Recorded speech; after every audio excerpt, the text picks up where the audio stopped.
এই যে আজকে আমি রান্না করব হচ্ছে খাসির মাংস। এই যে খাসির মাংস এখানে, এটা এখন ভালো করে আমি ধুয়ে নেব। এই দেখো বন্ধুরা, আমি কিন্তু মাংসটা করার জন্য মশলা চাপিয়ে দিয়েছি কড়াইয়ে। মশলাটা এখন ভালো করে আমি কষিয়ে নেব। মাংস যা যা মশলা দেয় সবই দিয়েছি, পেঁয়াজ, আদা, রসুন, লঙ্কা, টমেটো, নুন, হলুদ সবই দিয়ে, পেঁয়াজ ফোড়ন আর দারচিনি ফোড়ন দিয়েছি। তো দিয়ে এখন আমি মশলাটা ভালো করে কষাবো। আর এই দিকে আমি আলু বড় বড় করে আলু কেটে ভেজে রেখেছি তেলে, এটা মাংসর মধ্যে দেব। এই যে মশলা কষানো কিন্তু আমার হয়েই এসছে, তেল ছেড়ে দিয়েছে। এবার আমি মাংসগুলো এর মধ্যে দিয়ে দেব, দিয়ে ভালো করে আবার কষাবো।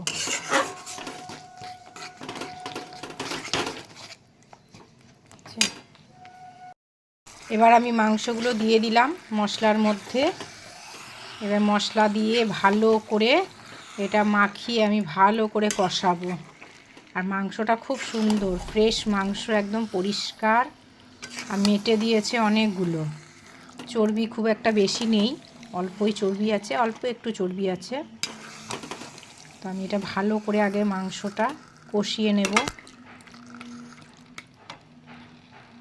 মাংসর মধ্যে আমি 4টে কাঁচা লঙ্কা দিয়ে দিলাম, কারণ পেস্ট করে দিয়েছি, তবুও একটু ঝালটার জন্য, একটু ঝাল না হলে তো ভালো লাগে না, সেজন্য কাঁচা লঙ্কা আমি দিয়ে দিলাম, চিড়ে দিয়ে দিলাম। আর এই যে কষানোটা কিন্তু হচ্ছে এখন বেশ ভালোভাবেই কষানো। আর খাসির মাংস হতে কিন্তু ভীষণ টাইম লাগে। তো সবে তো মশলা দিয়ে কষানো হচ্ছে, তারপর আবার একটু গরম জল দিয়ে ভালো করে কষাবো। এখন সবে মশলাটা দিয়েই কষাচ্ছি। এই দেখো বন্ধুরা, আমার কিন্তু মাংস কষানো হয়ে গেছে, খুব ভালোভাবে মাংসটা কষানো হয়েছে, একদম তেল ছেড়ে গেছে।